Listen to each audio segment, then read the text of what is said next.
आज खुशी का मौका इसलिए है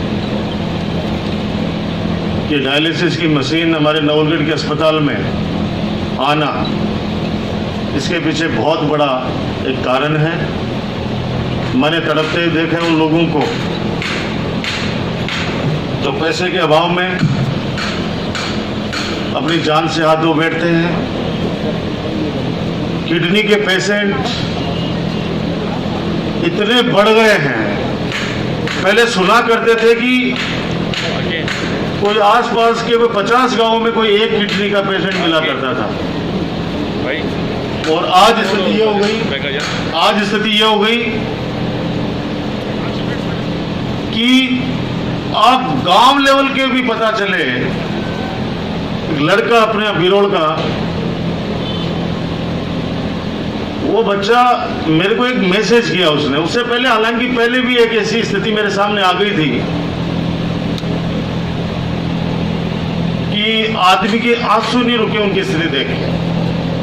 लेकिन आज के इस युग में, मशीनी युग में, अगर कोई आंसू भी बहाता है तो लोग उसको ये सोचते हैं कि नाटक कर रहा है।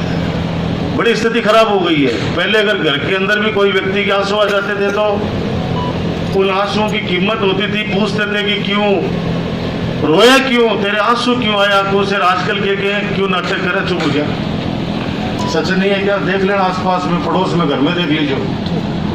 कोई गलती से रोबा लग गया तो कहते मत नाटक करे, देखा पड़े तेरा आंसू बन गए, क्या आंसू मारे। ये बन गई, मानसिकता बन गई। उस लड़के ने मुझे मैसेज किया कि भाई साहब मेरे आगे पीछे कोई नहीं है। यानी कोई जमाने के अंदर मैं बहुत खुश था, लेकिन आज मेरी आर्थिक हालात बहुत खराब है, और मेरा अगर डायलिसिस नहीं हुआ तो मेरी जान नहीं बचेगी। मैं मेरे छोटे से बच्चे के साथ, मेरी वाइफ के साथ के अंदर मेरा जीवन जी रहा हूँ। हमारे कार्यकर्ता, मैं बहुत खुश नसीब हूँ कि मेरे कार्यकर्ता, मेरे साथी एक भाई की तरह, परिवार की तरह इतने जबरदस्त एक्टिव रहते हैं कि मैंने इतना ही मैसेज किया कि भाई ये है। वो लड़के सीधे हॉस्पिटल, प्राइवेट हॉस्पिटल में लेके गए और उसको कहा कि भाई आप इसका डायलिसिस करते रहो। संकल्प लिया हमने कि नहीं, हमारे नवलगढ़ के हॉस्पिटल के अंदर भी डायलिसिस मशीन लाएंगे। मैंने डॉक्टर नवल सैनी से कहा, नवल जी बताओ कितना पैसा लगेगा। इन्होंने कहा भाई साहब 20-21 लाख रुपए के अंदर शुरू कर देंगे। मैंने कहा आज दिए, आपको तैयारी शुरू करो, फटाफट इसको चालू कराओ ताकि लोगों का जीवन हम बचा सकें। ये अस्पताल 100 बेड का है। वादा करता हूं आपसे, बहुत जल्दी 150 बेड का अस्पताल हमारा ही होगा। और 150 का नहीं, मैं तो चाहता हूं कि जिला अस्पताल का लेवल इस अस्पताल को भी मिले। एक जिला अस्पताल लाए। गांव-गांव के अंदर सुविधाएं हो रखी हैं। मैं बताना नहीं चाहता, सबको पता है, क्योंकि मैं विधानसभा में भी कहता हूं या विधानसभा के बाहर भी जिस जिले में जाता हूं कहता हूं कि मैं उस धरती में जन्मा हूं जहां का बच्चा इतना समझदार है कि उसको सब पता है कि कौन सा काम कब, कैसे, क्या हो रहा है, कैसे हो रहा है। कितनी पीड़ाएं झेली थी। कहा कि सैटेलाइट हॉस्पिटल है ही नहीं। अरे भाई, सैटेलाइट हॉस्पिटल वो गलत नहीं कर रहे हैं, क्योंकि जितनी बुद्धि होगी उतनी तो बात करेगा कोई व्यक्ति। सैटेलाइट हॉस्पिटल होता है 50 बेड का। जो 50 बेड का हॉस्पिटल होता है उसको सैटेलाइट का दर्जा दिया जाता है। और अपना कितने का है? 100 का। अपना उप जिला अस्पताल है। उप जिला अस्पताल है, यानी बीडीके के बाद, बीडीके झुंझुनू के बाद सेकंड नंबर का अपना नवलगढ़ का अस्पताल है। फिर भी अब इन्होंने जितना फैलाने की कोशिश की, सैटेलाइट बेटा गयो भी मिल गया, कुछ लाइटा टांग दो जो लाइट दीक्षित अपना भी सैटेलाइट मान ले, क्योंकि उनको न तो मतलब है सुविधा से, और अस्पताल में क्या हो रहा है कोई मतलब नहीं है। मैं तमाम डॉक्टर यहाँ पे परिवार के लोग हैं, उनसे कहना चाहता हूँ कि हमारा नवलगढ़ भामाशाहों की धरती है। सरकार की तरफ से जितना पैसा, जितनी योजना में मेरे नवलगढ़ के लोगों के लिए, छत्तीस कौम के लिए ला सकता हूँ लाऊंगा, उसकी आप चिंता ना करें। लेकिन भामाशाहों को भी आप याद करें, जिस प्रकार से हमारा डॉक्टर जितेंद्र डोमरा शहीद परिवार से है। गांव के अंदर भी बहुत काम करते हैं लोग जनहित के अंदर। और वहां बाहर अपने एक वाटिका शानदार पेड़ों की पेड़ लगाए नहीं है, इन्होंने वादा किया है कि वैसा इसकी देख रेख भी हम ही करेंगे। वो सबसे बड़ी बात है। अस्पताल बना दिया, बिल्डिंग बना दी। 5 साल में क्या दुर्गति आपको पता होगा। 5 डॉक्टर नहीं छोड़े इन लोगों ने। इन डॉक्टर्स को मैं कैसे हाथ जोड़ जोड़ के लाता हूं आप कल्पना नहीं कर सकते। और इस समय शायद 20 या 22 डॉक्टर का स्टाफ है यहाँ। 20 या 22 डॉक्टर, गायनेकोलॉजिस्ट। 15 साल से हम लोग परेशान थे। आज हमारे गांव की बच्ची यहां पे आ गई, सेवा करेगी। और आप सबसे कहना चाहता हूं, अस्पताल में वही आता है जो पीड़ित होता है, यहां घूमने कोई नहीं आता है। कृपया करके उनका सम्मान करें, प्यार से बात करेंगी। प्यार से बात करोगे तो आधी बीमारी तो बेदूर हो जाएगी। और माए पड़ोगा जनाब, वो आधो बीमार तो है ही, बापड़ो पूरा बीमार हो जाएगा। और गलती से कोई गुस्से में अगर आप लोगों को कह भी देता है, उसमें नाराज मत हो। गुस्सा हम पे कितना हमारे लोग करते हैं आप लोगों को सबको पता नहीं है। तो शाम को 5 बजे जन सुनवाई है परसामपुरा में, आके देख लीजिए। लेकिन ये वही लोग हैं जो हमारे तकलीफ में एक मजबूत चट्टान की तरह हमारे पीछे खड़े रहते हैं, चाहे सर्दी हो चाहे गर्मी हो। राजकुमार को कभी राजनीतिक रूप से मरने नहीं दिया, हमेशा जिंदा रखा, हमेशा आगे रखा। तो ये जो बोलेंगे सुनेंगे हम, अपने आदमी को कहा जाता है। 4-5 दिन पहले एक बच्ची का वीडियो वायरल हुआ। पता नहीं आपके डॉक्टर, यहाँ पे डॉक्टर है, इनको कितना मैसेज आया होगा। बाकी मेरे पास कितने फोन आए दूसरे गांवों से, दूसरे जिलों से कि आपके नवलगढ़ में ये क्या हो रहा है। मैंने कहा गलती है उसको सुधारेंगे। अगर कोई लापरवाही हुई है तो जिम्मेदारी मेरी भी बनती है, उसको सुधारेंगे। लेकिन मैं इतना कहना चाहता हूं, एक एम्बुलेंस को आने में आज 7 एम्बुलेंस है हमारे जो नवलगढ़ के अंदर। शायद पूरे जिले में 7 होंगे, तो सिर्फ नवलगढ़ में कितने एम्बुलेंस है? 7 एम्बुलेंस किसको कहते हैं? लेकिन बीमारी एक्सीडेंट इतना हो गया कि वो भी कम पड़ती, फ्री ऑफ कॉस्ट। पैसे में तो कैसे मंगवा लो भाई, गरीब आदमी कहां से लाएगा। अब अगर 15 मिनट कोई एम्बुलेंस लेट हो गई और कोई वीडियो बना के अगर उसको वायरल कर रहा है कि देखो ये तड़प रहा है, तो वो न्याय नहीं कर रहा है। बाबा राम साहब पीर ऊपर वाला देख रहा है। और अगर चिकित्सक यहां पे होते हुए भी, नर्सिंग स्टाफ हमारा यहां पे होते हुए भी अगर देरी कर रहा है, तो वो भी राजधर्म का पालन नहीं कर रहा है। भगवान उसको देख रहा है। मेरी विशेष तौर से जो हमारे चिकित्सा का परिवार है, पूरे जिले का एक तरफ, नवलगढ़ का एक तरफ, अगर आप लोग हमारी भावनाओं की कदर नहीं करोगे तो फिर ये अस्पताल या और कोई भी सुविधाएं वो बेमानी हो जाएंगे। आज अंदर गए, डायलिसिस गुलाब का हो रहा था, बड़ा अच्छा लग रहा था कि चलो यहीं पे हो रहा है। लेकिन अगर 1 महीने बाद में हम देखेंगे तो पता चलेगा एसी खराब पड़ी है, बेड का पता नहीं चला कहाँ गया, कहाँ क्या हो गया। वो जिम्मेदारी आप लोगों को लेनी पड़ेगी, आपको जिम्मेदारी लेनी पड़ेगी। ये तो ये कोरोना जैसा महामारी पूरे राजस्थान में क्या, पूरे देश में क्या, पूरे विश्व के अंदर एक ऐसा विकराल रूप ले लिया कि अपनों को अपनों से दूर कर दिया। मैं तो बड़ी ताजुब करता था जब मेरे पास एक का फोन आया कि भाई साहब इराक से आया, फटाफट पुलिस ने भेजो इन ले जाए। मैंने कहा ओके वो पहले तो कहता इराक से आया तो फटाफट चलो मिल के आशिया।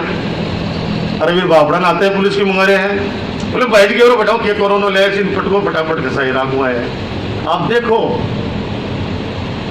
आज आपने समाचार पत्र में देखा होगा हजारों लोगों की अस्थियां पड़ी हैं, परिवार वाले लेने भी नहीं गए। लेने भी नहीं गए। इसलिए ये जरूरी है। मुझे सब लोगों ने मना किया जन सुनवाई मत करो कोरोना काल में। मैंने कहा मेरे लोग समझदार हैं, वो डिस्टेंस मेंटेन करेंगे, मास्क लगा के आएंगे और डिस्टेंस मेंटेन करेंगे, फिजिकल डिस्टेंस रखेंगे, मास्क लगा के आएंगे तो मैं आराम से 3 दिन तक उनसे मिलूंगा। क्योंकि मैं नहीं चाहता कि आप लोग गाड़ी लेके किराए की और जयपुर आए और जयपुर के अंदर डेली 500 लोग पॉजिटिव आ रहे हैं। आप सोचिए 500 लोग, कोरोना का सबसे बड़ा विस्फोट जयपुर में हो रहा है। जाए आए परेशान हो, इससे अच्छा है मैंने कहा 3 दिन में फार्म पे रहूंगा, आराम से बैठ के जो भी काम है। अभी इस समय तो आपको पता है क्या काम है, बाकी तो काम रूटीन के काम तो डेली कर ही रहे हैं। तो उनकी जो एप्लीकेशन अर्जियां लेनी है वो ले लूंगा। यहाँ ऑक्सीजन हर बेड पे मिलेगी, ये आपको पीएमओ साहब बता चुके हैं। और आने वाले वक्त के अंदर इनका स्टाफ का कुनबा और बढ़ेगा। इतना मैं हाथ जोड़ के विनती करता हूं कि मेरी नज़र एक एक व्यक्ति के ऊपर है कि अस्पताल के अंदर कौन व्यक्ति काम कर रहा है, कौन काम नहीं कर रहा है, कौन व्यक्ति किसको क्या कह रहा है। प्लीज मुझे मजबूर मत करना कि मेरी कलम कभी भी भगाने में नहीं चलती है, मुझे लाने में चलती है। क्योंकि मैं नहीं चाहता कि आज जैसे परशुरामपुरा सीएससी के हालात इतने खराब कर रखे हैं कि आप कल्पना नहीं कर सकते। गांव के लोग फोन करके कहते हैं कि सीएससी के अंदर ये स्थिति है, आपस के अंदर इतने जबरदस्त झगड़े करते हैं लोग कि कोई पेशेंट जाए वो बाहर से वापस चला जाए। अच्छा नहीं है। डॉक्टर पे सब कुछ है। अब तो सबसे बड़ी बात यह है कि आप लोगों पे अब तो बहुत ज्यादा जिम्मेदारी है। जो पेशेंट कोरोना से पीड़ित नहीं है उस व्यक्ति का इलाज पहले करो। हो क्या रहा है पूरे राजस्थान में नहीं पूरे देश में कि बेचारा बीमारी तो कुछ और है, ला के पटक दिया उसको कोरोना के अंदर। अब 3 दिन तक वो उसका इलाज तो हुआ नहीं तो वो मरी सी, वो जीसी के वो नाम ले सी, वो डॉक्टर वो मरी सी वापड़ोर के उसी। और 3 दिन बाद में जब मां फटक रहा गया तो वो कोरोना पॉजिटिव ऐसी ना और 6 दिन तक कोई हाथ गुन गाले भी गए। ऐसा हुआ है 2 दिनों में। सीएम साहब पता है ना, कोई बड़ा अधिकारी हम लोगों ने तो ऊपर वाले पे छोड़ दिया। जिस भी डॉक्टर ने वो बदमाशी की है, जिस भी डॉक्टर ने लापरवाही की है, भगवान उसको दंड देगा। लेकिन जो पीएचडी का एक अफसर था उसको माइनर हार्ट अटैक आया था, उसका इलाज करना चाहिए था, बजाय उसको कोरोना के अंदर आइसोलेशन में डाल दिया गया। 2 दिन बाद के अंदर उसको मेजर हार्ट अटैक आया और वो व्यक्ति अपनी जान से हाथ धो बैठा। ऐसे बहुत से केसेज हैं। अरे इलाज कुछ और है भाई, बीमारी कुछ और है। यार सीधा आता ही है कोरोना की जान छेप दोगे, क्यों छेप रहे हो भाई? मेरी बात में क्यों मार रहे हो? अगलो सर्दी की क्या कौन लगती? हमारे बचपन की याद बार गाड़ी में बता रहे कोई ने माँ सर्दियाँ का माँ ठीक नहीं लेकर हाथ का लागती है ना, फिर ऊपर तो बाहर गालता खड़ा होकर इनकी दोबारा कौन करांगा यहाँ। समझ गए उसे थे लोग।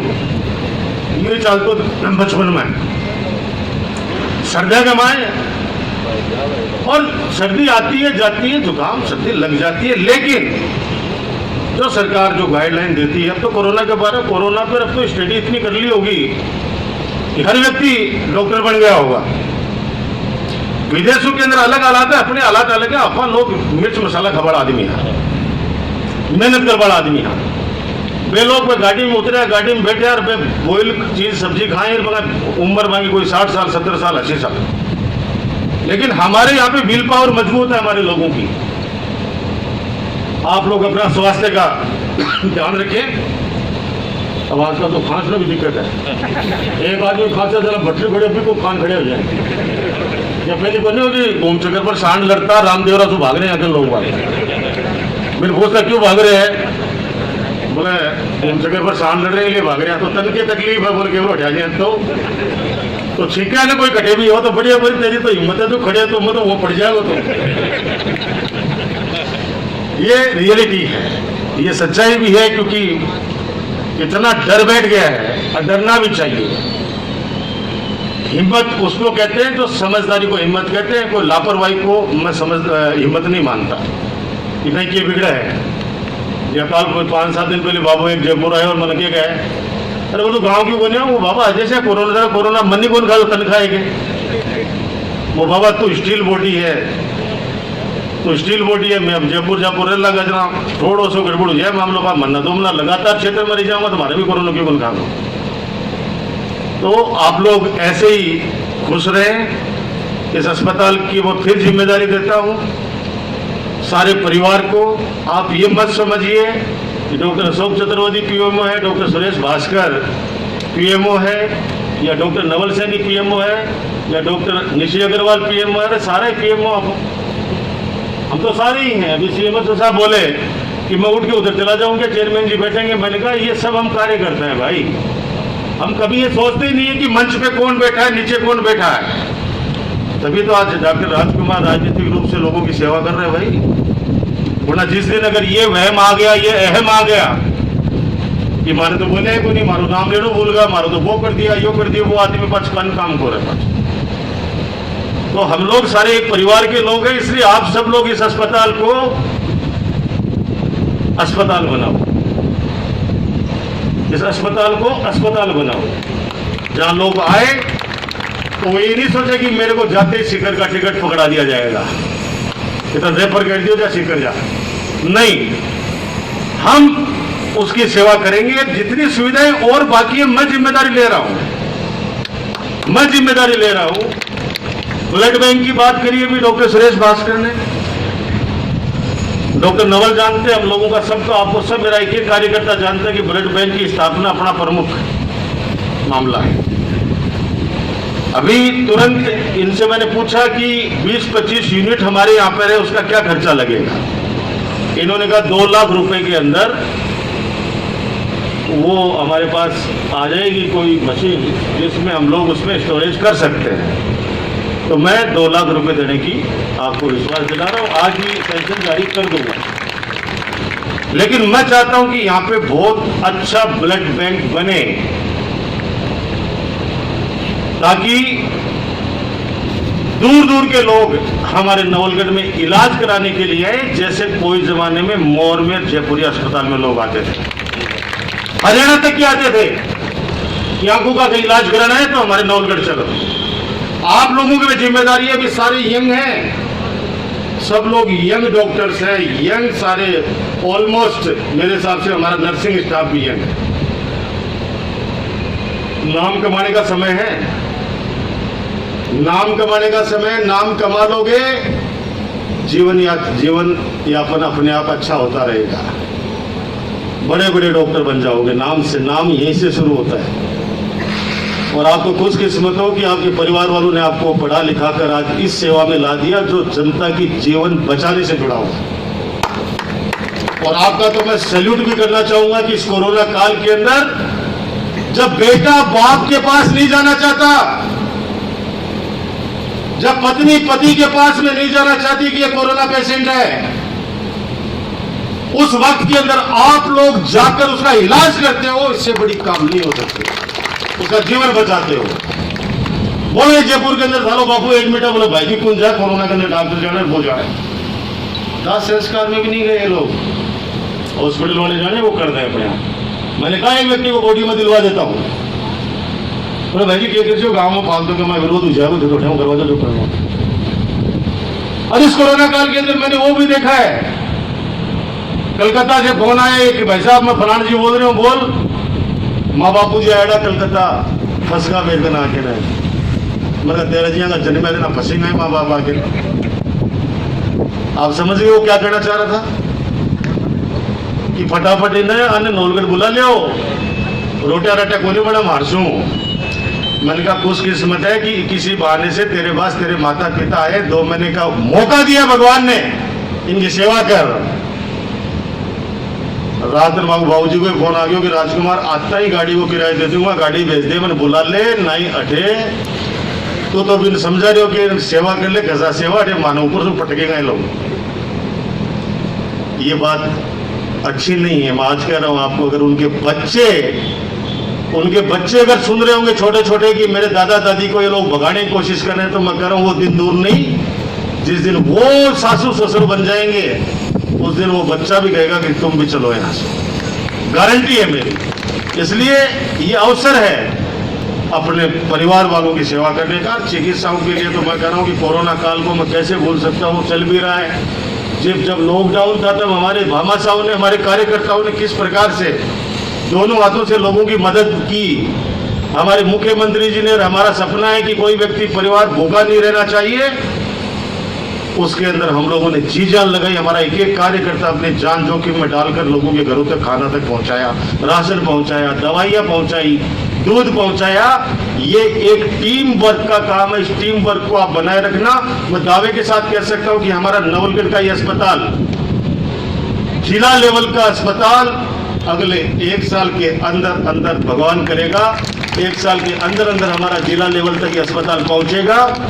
बहुत अच्छी अच्छी सुविधाएं इसमें हो जाएंगी।